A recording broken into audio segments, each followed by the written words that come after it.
Clue today news కి స్వాగతం. ఈరోజు తాండూరు ఎమ్మెల్యే బి మనోహర్ రెడ్డి జూబ్లీహిల్స్ ఉప ఎన్నికల్లో భాగంగా జూబ్లీహిల్స్ కాంగ్రెస్ పార్టీ ఎమ్మెల్యే అభ్యర్థి నవీన్ యాదవ్తో కలిసి వెంగళరావు నగర్లో ఇంటింటి ప్రచారం నిర్వహించారు.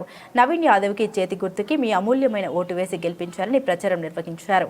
ఈ కార్యక్రమంలో Tandur AMC chairman Balareddy, MD Riaz, రాష్ట్ర convener TPCC minority department Prabhakar Goud, U Mallesham, Ankit Kalal, Chandrashekar Goud తదితరులు పాల్గొన్నారు. నిజానికి ఇక్కడ జూబ్లీహిల్స్ ఎన్నికల్లో ఎలాంటి సీఎం రేవంత్ రెడ్డి గారు ఎలాంటి హామీలు ఇవ్వబోతున్నారు, ఇలా ఇప్పుడు రోడ్ షో కూడా నిర్వహించబోతున్నారు అనేది చూసి ఆర్టీవీ ఇక్కడికి రావడం జరిగింది. మనోహర్ రెడ్డి టచ్ అయ్యారు. సో సార్ నమస్తే. నమస్కారం అండి. చాలా మంచి స్పందన ఉంది. ఏ బస్తీ పోయినా కానీ, ఏ ఇంటికి పోయినా కానీ తప్పకుండా కాంగ్రెస్ పార్టీని గెలిపిస్తాం. గతంలో ఏదైనా సంక్షేమం చేసిందంటే కాంగ్రెస్ పార్టీ చేసింది. మళ్ళీ ఇప్పుడు కాంగ్రెస్ వస్తేనే మాకు పనిచేస్తుంది, మాకు సంక్షేమం చేస్తుంది అని చెప్పి గత 10 సంవత్సరాల 12 సంవత్సరాల నుంచి ఒక నాయకుని గెలిపించిన మా బస్తీలో డెవలప్మెంట్ ఏం చేయలేడు. ఖచ్చితంగా నవీన్ యాదవ్ అసలు యువకుడిని గెలిపిస్తే ఆయనకి ఏ పదవి లేనప్పుడే ఎన్నో సోషల్ సర్వీస్ చేశాడు. ఆయనకు ఎమ్మెల్యే పదవి ఇచ్చినట్లయితే సోషల్ సర్వీస్తో పాటు డెవలప్మెంట్ కూడా మా బస్తీ వాసులకు అవుతుందని చెప్పి ప్రకారంగా సంపూర్ణంగా వాళ్ళు నమ్ముతా ఉన్నారు. టీఆర్ఎస్ వస్తున్నది, అలాగే కూడా మన బీజేపీ వాళ్ళు కూడా రంగంలో ఉన్నారు. ఏళ్ళ మధ్య పోటీ జరగబోతుంది. ఖచ్చితంగా దాదాపు ఒక 40-50 వేల మెజార్టీతో కాంగ్రెస్ పార్టీ గెలవబోతా ఉన్నది. దాంతో ఏది చేయవలసినటువంటి బాధ్యత అవసరం లేదు.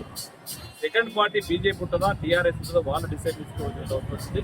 ఏది ఏమైనా ఈరోజు ప్రజల లోపల కాంగ్రెస్ పార్టీ అధికారంలో ఉన్నది.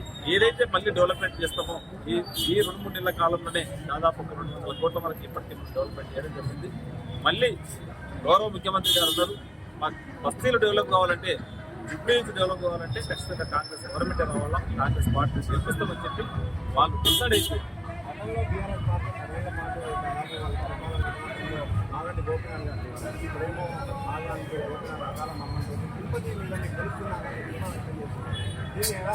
మాకు ఒకటే, మేము ప్రజల్ని నమ్ముకున్నాం.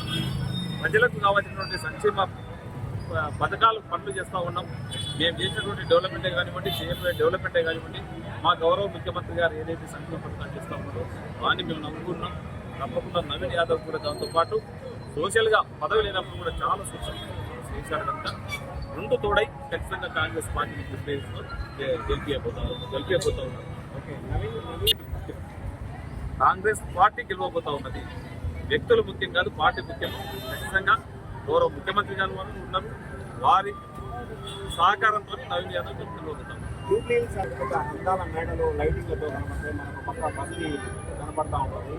ఇట్లా ఓటింగ్ పోలవబోతా ఉంటుంది. ఏ రకంగా ఉండదు జూబ్లీహిల్స్ అంటే మేము కూడా అదే అనుకున్నాం. ఎక్కడెక్కడ ఉంటుందో, ఎంత హైఫై ఉంటుందో, చాలా హైఫై ఉంటుంది జూబ్లీహిల్స్ ప్రాంతం అనుకున్నాం. మేము ఇప్పుడు వచ్చి ఇక్కడ బస్తీలలో తిరుగుతుంటే 70% ఇక్కడ మాసే ఉన్నారు. ఏ 20% 30% జూబ్లీహిల్స్ హై క్లాస్ ఉన్నారు. ఇక్కడ చూస్తే అర్థమైపోతా ఉన్నది. గతంలో జూబ్లీహిల్స్కి ఏదైనా చేసిందంటే గతంలో పీజేఆర్ గారు మంత్రిగా ఉన్నప్పుడు కానివ్వండి, ఎమ్మెల్యేగా ఉన్నప్పుడు కానివ్వండి, వాళ్ళు చేసినటువంటి పనులే ఉన్నాయి. మళ్ళీ ఇప్పుడు కాంగ్రెస్ పార్టీ నవీన్ యాదవ్ గారు మళ్ళీ ఎమ్మెల్యే అయితేనే తప్పకుండా గౌరవ రేవంత్ రెడ్డి గారి సహకారంతో మళ్ళీ జూబ్లీహిల్స్ని డెవలప్ చేస్తామని చెప్పి ప్రజలు విశ్వాసంగా నమ్ముతా ఉన్నారు. మీరు ప్రజల్లోకి వెళ్ళినప్పుడు ఎలాంటి సమస్యలు చెప్తున్నారు? మీరు అక్కడనే తాండూరులో ఎమ్మెల్యే గారు, ఇప్పుడు జూబ్లీహిల్స్ ప్రాంతానికి వచ్చేసరికి అక్కడ ప్రాంత ప్రజలకి ఇక్కడ ప్రాంత ప్రజలకి తేడా అయింది. ఇక్కడ ప్రాంత ప్రజలు మిమ్మల్ని ఏమని అడుగుతున్నారు? ఖచ్చితంగా మాకు గత 10 సంవత్సరాల నుంచి ఉన్నటువంటి ఎమ్మెల్యే ఒక రేషన్ కార్డు ఇప్పించినటువంటి పాపాన అవ్వలేదు. కాంగ్రెస్ పార్టీ వచ్చిన తర్వాత మాకు ఎవరికి రేషన్ కార్డు అవసరం ఉన్నాయి. ఈరోజు రేషన్ కార్డు సాధించారు. ఈరోజు 0 కరెంట్ బిల్లు వాళ్ళకి ముట్టి మన డబ్బులు వసూలు చేసేది. 200 యూనిట్ల వరకు ఫ్రీ కరెంట్ ఈరోజు కాంగ్రెస్ గవర్నమెంట్ వచ్చిన తర్వాత ఇవ్వడం జరుగుతూ ఉన్నది. ఇల్లు లేని నిరుపేదలకు ఏదైతే ఉన్నారో వారికి కూడా ఇల్లు ఇస్తామని చెప్పి మాకు హామీ ఇవ్వడం జరుగుతూ ఉన్నది. ఇదే కాకుండా ఈరోజు ఏ సంక్షేమం అన్నా కాంగ్రెస్ పార్టీ గట్టిగా, గతంలో సంక్షేమ పథకాలు అంటేనే కాంగ్రెస్ పార్టీ చేసింది. ఇప్పుడు కూడా మళ్ళీ కాంగ్రెస్ పార్టీ ఉంది కనుక ఇప్పుడు ఎమ్మెల్యే ఉండేటట్టయితే ఇంకా సంక్షేమ పథకాలు మాకు ఎక్కువ చేకూరుతాయని చెప్పి ప్రజలు విశ్వసిస్తూ ఉన్నారు. వాళ్ళు అదే అడుగు చెప్తా ఉన్నారు. ఓకే, అంటే దాదాపుగా ఇక్కడ ఓన్లీ రేషన్ కార్డులే నవీన్ యాదవ్ కల్పిస్తాయా? రేషన్ కార్డులు కాదండి, బస్తీలు కూడా చాలా డెవలప్మెంట్ చూస్తున్నాం కదా. మేము 2 నెలల నుంచి తిరిగినప్పుడే దాదాపు 200 కోట్లు ఎక్కడ డ్రైనేజీస్ అక్కడ అస్తవ్యస్తంగా ఉన్నాయి. రోడ్స్ బాగలేవు. ఎక్కడ ఏ గల్లీలకు పోయినా కానీ డ్రైనేజ్ పైకి వస్తూ ఉన్నది.